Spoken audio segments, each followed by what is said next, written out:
Bonjour et bienvenue sur Isobourse. Vendredi 27 octobre 2023, l'indice CAC 40 a terminé la semaine sur une baisse hebdomadaire de 0,31% à 6795 points, portant son gain à 4,97% depuis le début d'année 2023.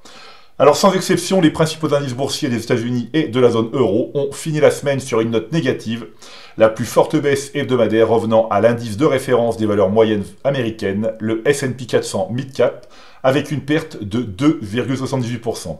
Le FTSE MIB, l'indice vedette de la bourse de Milan, a enregistré le plus faible repli, avec une baisse hebdomadaire de 0,25%.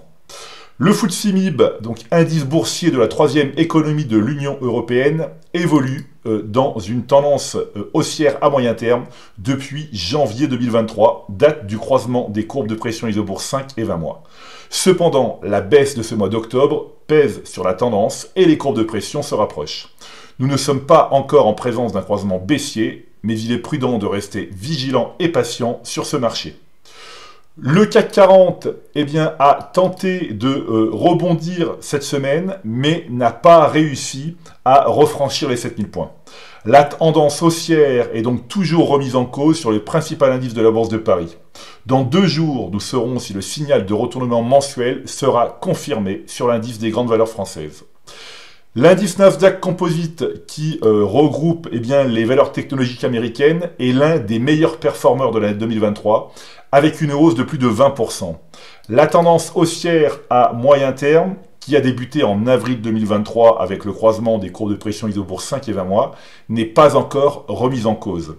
Cependant, l'indice est actuellement en consolidation à court terme, avec la courbe de pression Isobourse 5 semaines qui évolue en dessous de la courbe 20 semaines depuis la semaine du 14 août 2023. Un croisement haussier de ces deux courbes serait nécessaire pour retrouver une tendance positive à court terme. Plus globalement maintenant, les indices boursiers des États-Unis et de la zone euro sont en difficulté à moyen terme. Les indices FTSE MIB et Nasdaq Composite font exception, mais ils restent vulnérables aux tensions géopolitiques et à l'inflation élevée.